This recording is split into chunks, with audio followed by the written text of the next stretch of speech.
Alright, what's up YouTube? This is Strident here, and I am bringing to you a review of one of my favorite superhero games, Spider-Man Web of Shadows. I think this game is like severely underrated, and I've read reviews and listened to reviews at IGN and game trailers where they give it shit for the wrong reasons. And I think it deserves a little bit more attention and a little bit of a more fair eye, and I'm going to give it that fair eye, so stay tuned. Alright, Spider-Man Web of Shadows was released in 2008 for the Wii, the PS3, the Xbox 360, the DS, PS2, I think just about everything. But the version I have is the PS3 version. Um, in my opinion, the better version. It was a 100% 3D actioner, kind of in the vein of the previous Spider-Man games, except this one gave you the 100% freedom to fight and move the way Spider-Man does. Now, there were a few things that make this game just stand out off the bat. The main things are the mood of the game.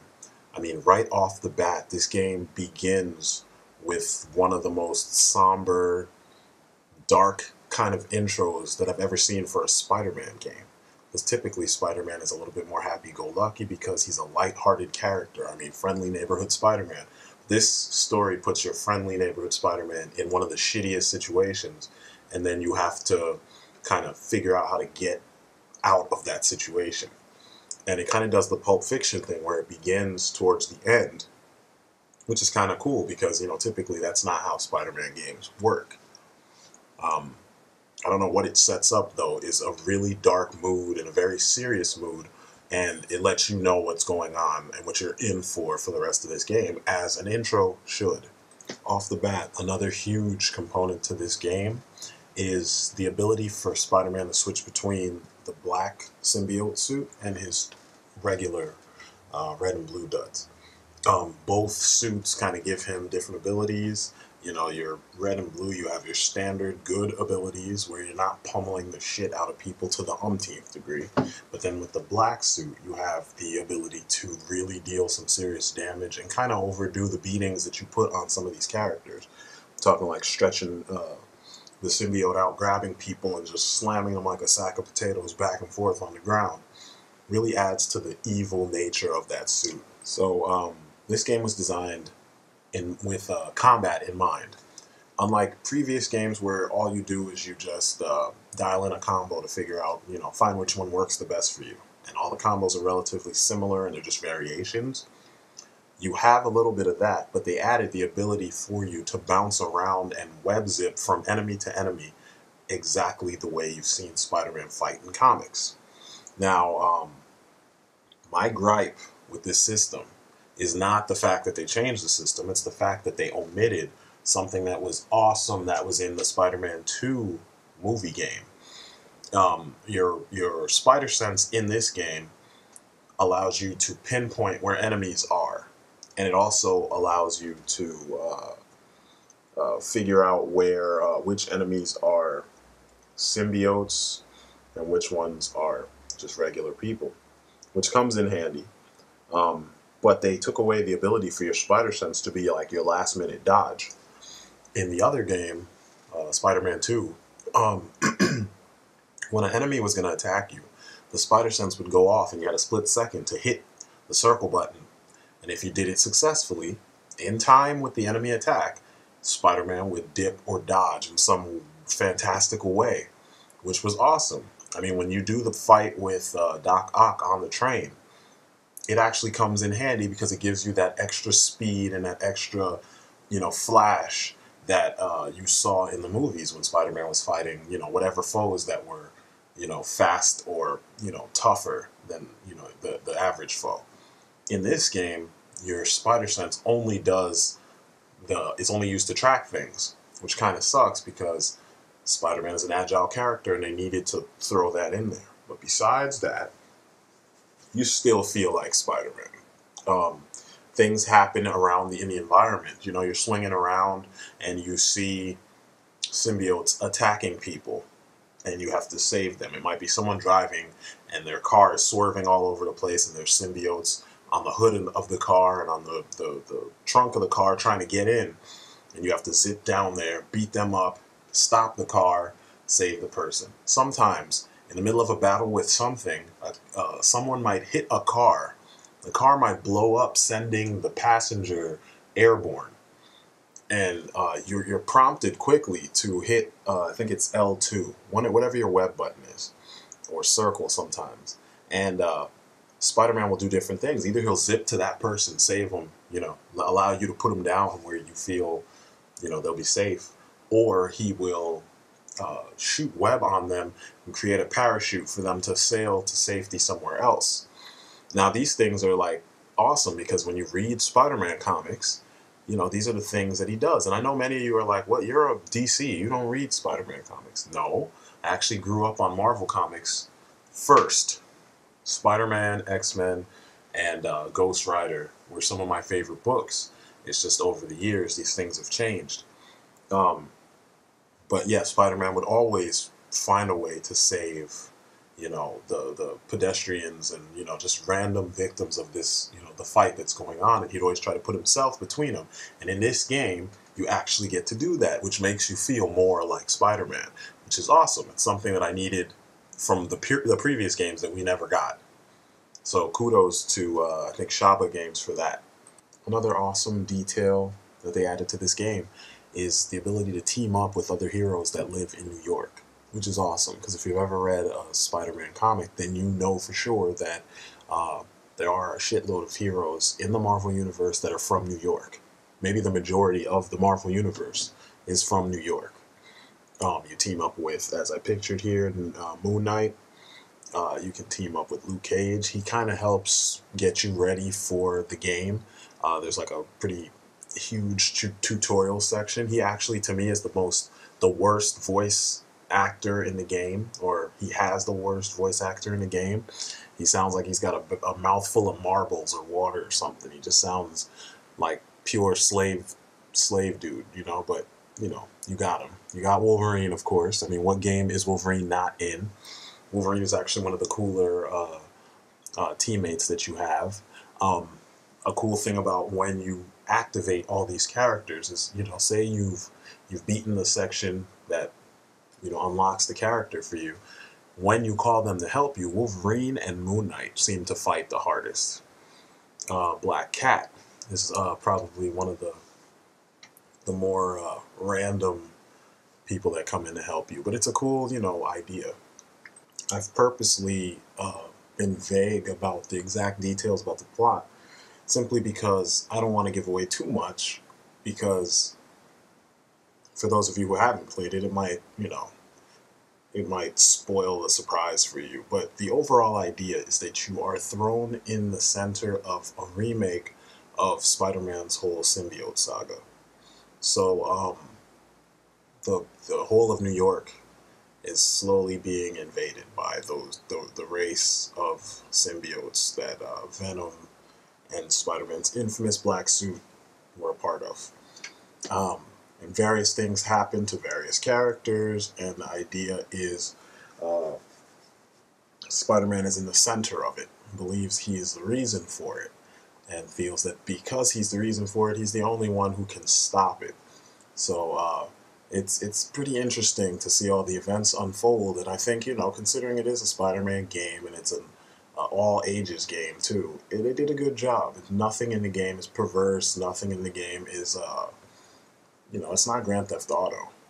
So when other reviewers were giving it low scores, saying that the plot is kind of this and that there's holes and there's blah blah blah, I mean, they never pay attention to the fact that in every GTA, the hole is always that if you reform, you would not straight up go back in 2 seconds to what you reformed from, because it took a long time to get there. You might slip and kind of go back to the world, but when you're trying to get away from killing, it would take a lot to put you back into that situation. Yet the first mission you do in every Grand Theft Auto, it involves killing, some way, shape, or form. It's not a gradual thing. This game, they tell you in the beginning of the game what the situation is. Spider-Man blames himself for the whole thing, and you know how he does. That's what his monologues are for. And he says he's the one that has to fix it because it's his fault that this all happened. And then the game begins, and you just see where the ride takes you, and it's a fun ride. I think another great idea about this game is that it's not 100% tied to any specific comic or movie, or even a cartoon for that matter. I mean, yes, it's part of the Spider-Man universe, but it's not, 100% based on pre-existing material, which is nice. It kind of, in my opinion, it seems like it was one of the first, if not the first, to do this with established character and an established, lore and history behind the character. So, props to Treyarch and Shaba Games once again for setting, a precedent with the way things need to be done with these characters. I mean, they're comic book characters. Anything is possible with them. And up until this point, you really hadn't seen it as much, And it's cool that because of this game, it kind of got other developers to think about, going past the established lore and coming up with your own ideas. With this idea, what I'm talking about right here, about them establishing their own little story within the existing world and everything, the art style and art direction of this game kind of sets up a new way for people to look at certain characters. The designs for many of them I don't know, they feel more epic and more super heroic than what we've seen before. Spider-Man, it's a mixture of old and new. He's got the small eyes, the wiry body, but he's missing the webbing in between his arms, and he looks more how do you put it? He just looks somewhat retro, if that makes any sense.